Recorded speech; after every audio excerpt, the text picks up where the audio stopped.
안녕하세요. 저는 올해 35이 되는 여자입니다. 제게는 가족에게도 말 못할 사정이 하나 있어요. 진짜 이번 1년이란 시간 자체가 제게 너무 커다란 스트레스로 다가왔었고, 그 1년이란 시간 동안 사람이 미치고 팔짝 뛴다는 마음이 딱 이거구나 했죠. 그래서 이번 기회로 여기 익명의 여러분들께 제 이야기를 털어놓고 조언도 구하고 응원도 듣고 싶어서 이렇게 글을 쓰게 되었습니다. 제게는 금쪽 같은 아이 둘이 있어요. 현재 첫째는 딸아이고 둘째는 아들이에요. 저와 남편까지 이렇게 네 식구 잘 살고 있었습니다. 저희 아이들의 나이는 첫째인 딸이 10살이고 둘째인 아들이 6살입니다. 제가 결혼을 조금 일찍 했거든요. 남편은 저보다 5살이 많아요. 여기까지가 저희 가족의 소개입니다. 저는 정말 그날이 아직도 잊혀지지가 않고 자다가도 생각이 나면 화가 치밀어 올라서 벌떡벌떡 일어납니다. 어느 날이었어요. 그날은 오후 햇살이 따사로운 날이었는데 그날따라 뭔가 술술 풀리는 듯한 느낌을 받게 되었습니다. 왜 그런 날 있잖아요. 하는 일마다 다 잘 되고 그런 날이요. 그래서 불안해지는 그런 날 말이죠. 저는 둘째 아이를 낳고 바로 일을 그만두고 살림을 해서 전업주부였어요. 띵동 하는 초인종 소리가 울리더군요. 인터폰으로 누구세요? 라고 물었더니 상대방은 문 좀 열어주시죠? 라고 대답을 했어요. 화면에 나타난 여자의 모습은 어려 보였고 말투부터 싸가지가 없었어요. 누구신지 알아야 제가 문을 열어드리죠. 대체 그쪽이 누구신데요? 하니까 그 여자가 저더러 당신 남편이랑 결혼할 사람이에요. 됐어요? 문 여세요. 하더라고요. 저는 너무 놀랐고 기가 막혔어요. 문을 열었더니 제가 들어오라는 말도 아직 하지 않았는데 저를 밀치고 성큼성큼 저희 집을 들어가더니 소파에 털썩 앉더군요. 진짜 새파랗게 어린 년이 하는 짓이 기가 막히고 어이가 없더군요. 저기요, 지금 뭐 하시는 거예요? 라고 하니까 그 여자가 제게 뭐라 했는지 아세요? 왜 남편이랑 이혼 안 하시려고 하시는 거예요? 라고 하더라고요. 정말 아까부터 당최 무슨 소리를 하고 있는지 알 수도 없고 영문도 모르겠고 제대로 알아듣게 설명하라고 윽박을 질렀어요. 저도 그게 약간 마지막 인내심 같은 거였거든요. 그랬더니 지금 임산부에게 소리를 질렀냐고 하면서 우는 소리를 하는데 기싸움을 하자는 건지 뭔지 당최 알 수가 없어서 그냥 집에서 나가라고 하니까 방금까지 구겨지던 인상은 어디로 갔는지 표정이 휙휙 바뀌면서 제게 따져들기 시작했어요. 그렇게 우리는 소리를 누가 더 크게 지르나 대회라고 해도 구분하지 못할 정도로 높은 언성이 오고 가기 시작했습니다.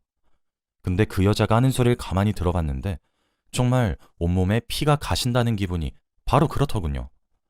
왜 제 남자친구랑 안 헤어지세요? 남자친구가 그쪽한테 헤어져 달라고 여러 번 요구했다고 하던데요? 진짜 추하단 생각 안 들어요? 진짜 그쪽 구질구질해도 엄청 구질구질한 거 알고 있어요?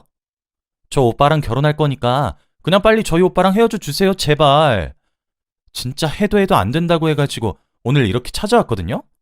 진짜 이 정도로 말했으면 제발 알아들어 달란 말이에요. 아니, 지금 저희 남편 가지고 말하는 거 맞아요?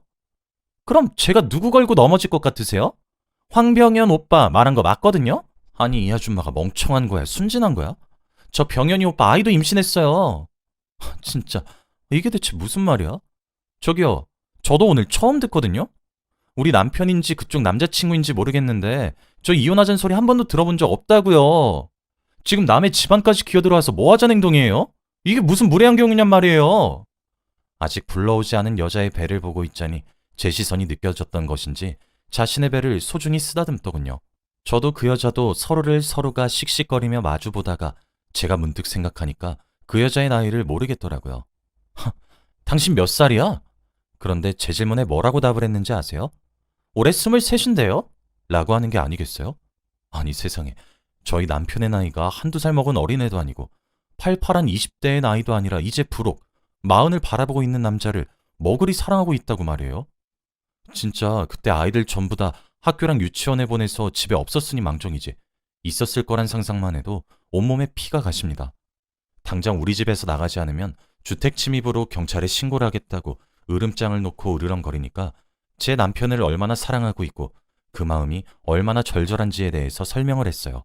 그러고는 하루라도 빨리 이혼을 해달라고 제게 부탁을 하고 집을 떠났습니다. 가기 전에 자기 번호를 남겨놓고 말이에요. 태풍이 휩쓸고 간 것 마냥 그 여자가 떠난 집에 혼자 남은 저는 정말 한참을 멍하니 앉아 있었습니다. 일단 남편을 달달 볶아야 될 것 같다는 생각이 들었어요. 저희 동네에 친정이랑 시댁이 함께 살고 있거든요. 그래서 친정에다 전화를 걸어 둘째가 유치원 마칠 시간에 맞춰서 첫째가 학교 마칠 시간에 맞춰서 아이를 데리러 갔다가 돌봐달라고 부탁을 드렸습니다. 천만다행으로 다음 날이 주말이어서 가능했죠.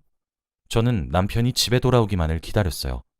사람이 차츰차츰 화가 나기 시작하다가 분노에 삼켜지던 바로 그때쯤에 띡띡띡띡 하는 소리가 들리면서 남편이 현관문 비밀번호를 풀고는 집으로 들어왔습니다. 저는 집에 오자마자 남편의 뺨을 후려 갈겼어요. 집에 오자마자 반긴 것이 아내의 따뜻한 말 한마디가 아닌 뺨 때리기였던 사실이 놀랍다는 듯 눈이 휘둥그레지더군요. 저는 그런 남편의 멱살을 쥐면서 따져들었습니다. 너 미쳤니? 오늘 우리 낮에 우리가 살고 있는 이 집에 누가 왔었는지 알아? 진짜 내가 기도 안 차. 당신 23 처먹은 새파랗게 어린애들이랑 놀러 다니니?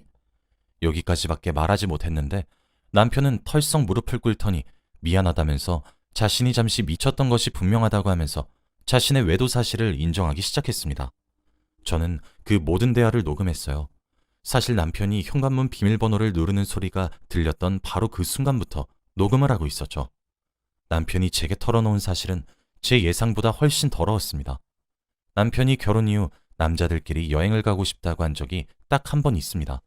지금으로부터 2년 전에 일어난 일이죠. 그 해에 남편이 회사 일 때문에 진짜 많이 고생하기도 해서 저도 딱한 마음에 그러라 허락했습니다. 유부남인 남편이 처신을 잘하겠거니 했고 함께 가는 친구들도 전부 다 유부남이었으니까 헛짓거릴 할 리 없다고 생각을 했어요. 그렇게 보내줬고 남편은 낚시를 갔다 왔고 다음 날엔 해변에서 태닝을 하기로 했다며 영상통화를 매일 밤마다 해주었습니다. 당연히 제게 재수씨 재수씨 하면서 남편의 친구들과도 인사를 나누었죠. 그리고 바로 그 시기에 여자를 만났다고 합니다. 합석제의가 들어왔고 4대4 머릿수를 맞춰서 더럽게 놀았다고 하더군요. 그런데 남편과 함께 여행을 갔었던 3명의 유부남들에게는 애프터가 들어오지 않았는데 본인에게는 그때 술 마시고 놀았던 바로 그 여자가 다음 날에 또 만나자고 애프터를 넣었답니다. 17살이나 어린 여자를 만나는 게 진짜 상식적으로 가능한가 싶기도 하고 믿어지지가 않았습니다. 이런 상황은 연예계에서만 일어나는 것 아니었냐고요. 그래서 처음엔 호기심으로 약속 장소에 나가게 되었고 처음엔 밥을 먹었고 두 번째엔 영화를 봤고 세 번째엔 술을 마셨고 기어코 실수를 저지르게 되고 말았답니다. 그런데 그 이후 본인도 정신을 못 차리고 그렇게 달콤한 일탈에 젖어들어갔다고 하더라고요. 그렇게 만난 기간이 지금 1년 반이 넘었다고 하더라고요. 그러다 얼마 전에 덜컥 아이를 가졌다고 자신을 붙잡고 결혼을 하자고 말을 했다고 합니다. 당연히 남편은 지우라고 그 여자를 설득했는데 기어코 낳겠다고 버티길래 와이프가 이혼을 안 해주고 있어서 잘 모르겠다고 아이를 천천히 가지는 것이 아니냐고 달래던 와중이었는데 그 여자가 그새를 못 참고 저희 집을 찾아온 것 같다며 제게 자신이 추리하고 생각한 내용을 읊는데 그 모습은 정말 제가 생각하지도 못한 짐승기 같았습니다. 연애하던 시절부터 결혼 이후까지 제 남편, 적어도 여자 문제로 제 마음 기만한 적 없었어요. 저는 그 점 하나만을 높이 샀고 결혼까지 결심했던 건데 늦바람이 무섭다더니 밖에서 애까지 만들어 올 줄 누가 알았겠어요. 저는 지금 당장 내 눈앞에서 꺼지라면서 난동을 피웠고 남편을 집에서 쫓아냈습니다. 남편은 미안하다고 울면서 무릎까지 꿇고 저한테 빌었지만 분노로 두 눈이 뒤집힌 제게는 역부족이었죠. 남편도 제가 지금 대화를 할 상태가 아니란 것을 알아서인지 순순히 집을 나가더군요. 그날 아이들도 없고 남편도 내쫓고 큰 집에 홀로 남아 정말 엉엉 소리를 내면서 울었습니다. 울다 지쳐 잠들었다 일어나니 오후 1시더군요. 친정에다 전화를 걸어 아이들을 일주일만 맡기겠다고 했어요. 엄마가 걱정된다며 무슨 일이 있냐고 묻길래 얼머부리며 나중에 다 설명해 주겠다고 했어요. 그리고 저는 나갈 준비를 했습니다. 집을 나서서 도착한 곳은 이혼 전문 법률 사무소였어요. 변호사님께 제 일련의 상황들을 말씀드렸습니다. 어제 다 울었다고 생각했는데 몸에서 또 어디서 그렇게 눈물이 남아 있었던 것인지 눈물이 줄줄 나와서 거의 두루마리 휴지 하나를 다 쓰고 나왔어요. 변호사님께서는 제게 2가지를 선택할 수 있다고 했습니다.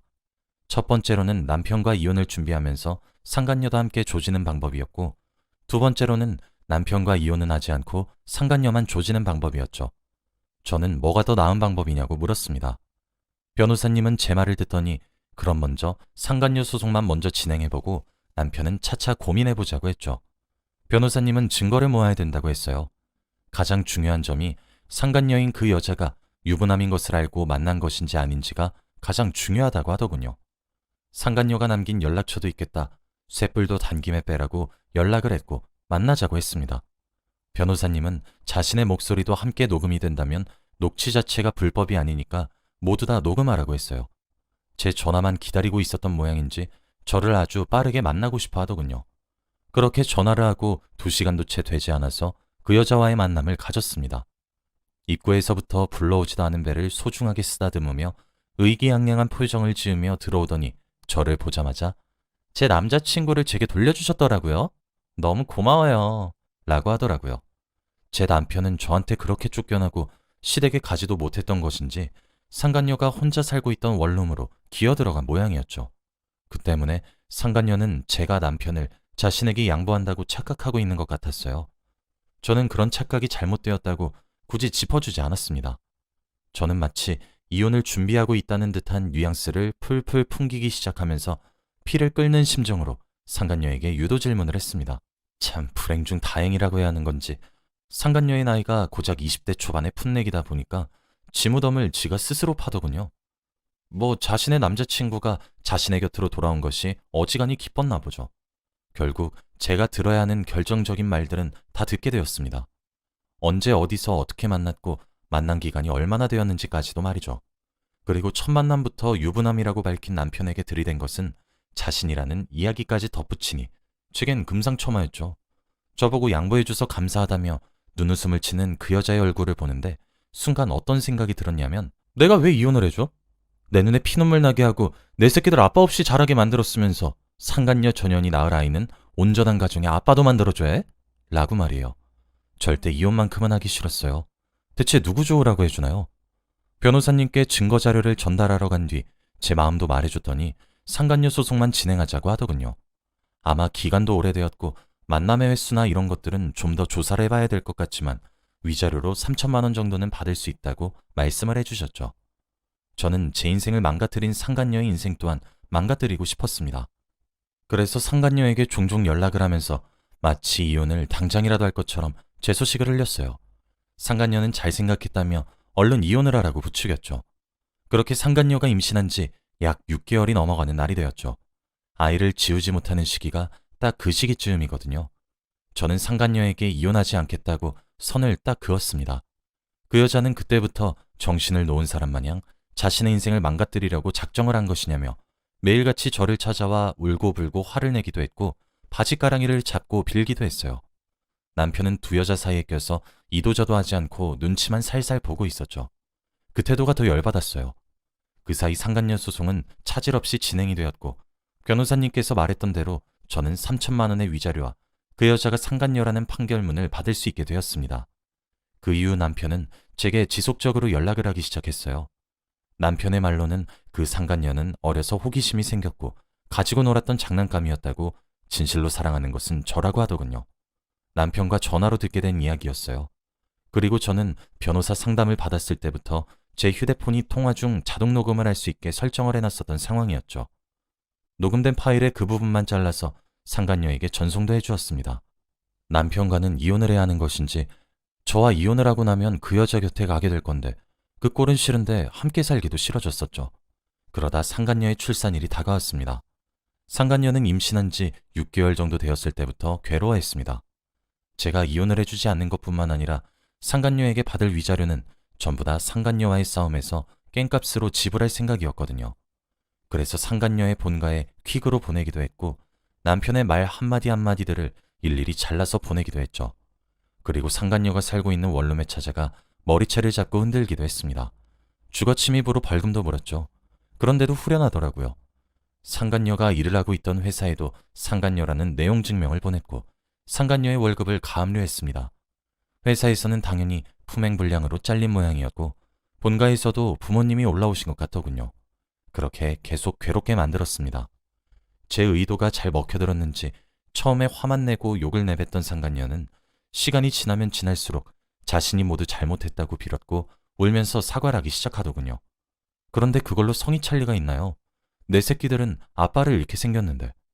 그런데 제가 그렇게 요모조모 괴롭혔던 것이 생각보다 상간녀에게 커다란 스트레스로 다가갔나 보더라고요. 상간녀는 출산을 했는데 탯줄이 태아의 목에 3번이나 감겨 나와서 갓 태어난 아기는 그렇게 하늘로 갔습니다. 그 소식을 듣고 얼마나 깔깔대며 웃었는지 몰라요. 제가 피폐해진 만큼 상간녀 그년도 피폐해질 거란 생각에 말이에요. 상간녀는 사회적으로 매장을 당하고 사산아를 출산한 뒤 본가의 부모님 손에 이끌려 지방으로 다시 내려갔습니다. 저는 상간녀에게 문자를 한 통 보냈어요. 다른 사람 눈에 피눈물 나게 하면 넌 피를 흘리게 될 거야. 너는 네가 앞으로 좋은 남편감 만나서 화목한 가정 이루면서 살 수 있을 것 같니? 아니, 천만에. 넌 절대 그럴 수 없을 거야. 내가 때까지 네 뒷공문이 쫓아다니면서 방해할 거니까. 네가 지방에 간다고 날 피할 수 있을 것 같니? 네가 새로운 회사에 취직하면 네가 다닐 회사에 내용 증명 보낼 거야. 상간녀 판결문이 말이야. 네가 새로운 남자 만나면 그 남자한테 내용 증명 보낼 거야. 내가 꼭 무너뜨릴 거거든. 제대로 된 인생? 넌 절대 못 살아. 네가 준 위자료만큼의 깽값 낼 거야. 너도 내 인생 망쳤잖아. 안 그래?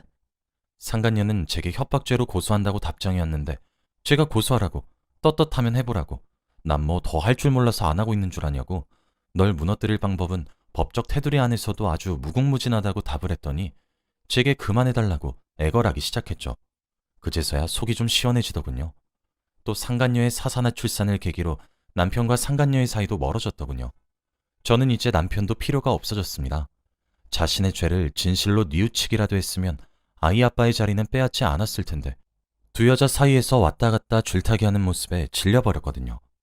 아이들의 양육비를 일시불로 지급하는 대신 저희가 살고 있던 강남 아파트를 제 명의로 이전해 주었고 위자료로 1억을 지급하면 협의 이혼이고 아니면 소송을 가서 쪽이란 쪽은 다 팔게 해주겠다고 하니까 바로 아파트를 명의 이전하고 제게 1억의 위자료를 쥐어주더군요. 지금은 그렇게 모든 일이 마무리되고 저 혼자 두 아이를 키우기 시작한 지 반년이 벌써 지났습니다. 이후 친정의 모든 사실을 알렸고 저는 친정에 들어와 살고 있습니다. 강남에 명의 이전 받은 아파트는 시세가 한참 올랐을 때 팔아서 현금화해 두었습니다. 저는 이만하면 여러분들이 보기에도 복수를 잘한 것 같나요? 혹자는 제게 너무 매정하다고 죽은 아이는 무슨 죄냐고 비난할지도 모르지만 저는 한치의 후회도 없습니다. 앞으로는 싱글맘으로서 두 아이에게 부끄럽지 않고 또 어떤 위협으로부터 아이들을 지키며 살아가려고 합니다. 여러분들도 이런 제 결정을 응원해 주시길 바래요.